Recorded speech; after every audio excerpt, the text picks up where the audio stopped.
हाल ही में बांग्लादेश में हुई हैवानियत ने रूह कपा दी। मिनिस्ट्री ऑफ एक्सटर्नल अफेयर्स ने स्टेटमेंट तो दिया, पर क्या स्टेटमेंट से कुछ बदलेगा? आखिर वो क्या कारण है कि हिंदुओं को टारगेट करके इजिली गेट अवे किया सकता है? यदि नंबर्स की बात करें तो भारत में लगभग 1 बिलियन से अधिक हिंदू है, नेपाल में 80% से अधिक हिंदू है, पड़ोस के देशों की बात करें पाकिस्तान में तो आज वहां 2% से भी कम हिंदू बचे, जबकि 1947 के पहले वहां 20% से अधिक हिंदू हुआ करते, और बांग्लादेश में आज 8% से भी कम हिंदू एक जगह पर कंसंट्रेटेड होकर रह गए। जबकि बात करें पूरे विश्व में मुस्लिम्स और क्रिश्चियंस की आबादी स्प्रेड अक्रॉस। इसका मतलब यह है कि हिंदुओं के पास संकट के समय कोई वैश्विक वफर नहीं। हिंदू धर्म ना कोई क्लोज ग्रुप है और ना कोई डेडिकेटेड रिलीजन, बल्कि यह एक सनातन धर्म या वे ऑफ लाइफ। यहाँ पर ना तो कोई एक फिक्स फाउंडर है और ना ही कोई फिक्स बुक और ना ही कोई सेंट्रल अथॉरिटी। इसका नतीजा है कि हमारे पास कोई भी ऑर्गेनाइज रिटेलिएशन नहीं। हमारे संस्कारों में 4000 सालों से अहिंसा और राइटसनेस भरी हुई। हमारा मानना है कि यदि हमारे साथ कोई गलत करता है तो उसका फल उसे कर्म से मिले। इसी नॉन वायलेंस की शिक्षा को दुनिया हमारी कमजोरी समझती है। हिंदुओं की सबसे बड़ी कमजोरी उनका इंटरनल डिवीजन है। हिंदुओं की पहचान उनकी जाति, क्षेत्र और लैंग्वेज से जुड़ी हुई।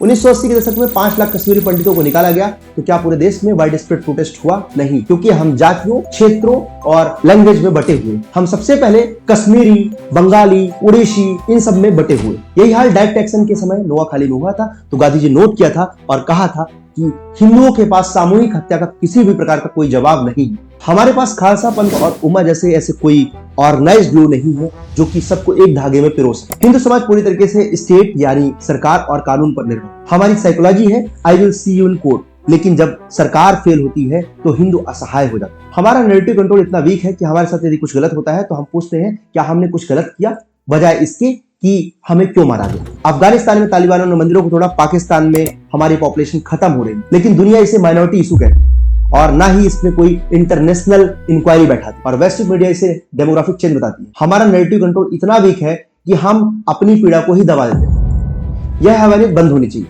अगर दुनिया में अन्य धर्मों के संघर्षों के लिए इंटरनेशनल इंक्वायरी हो सकती है तो बांग्लादेश में रह रहे हिंदुओं के साथ पूरे अत्याचारों पर क्यों नहीं? आखिर इस नरसंहार में चुप्पी क्यों है? यह समय कंस्ट्रक्टिव थॉट्स का। हमें अपनी कम्युनिटी की वॉइस पहचानना हो। धन्यवाद दोस्तों। आपको हमारी वीडियो अच्छी लगी हो तो लाइक करें, सब्सक्राइब करें और शेयर जरूर करो अपने दोस्तों के साथ।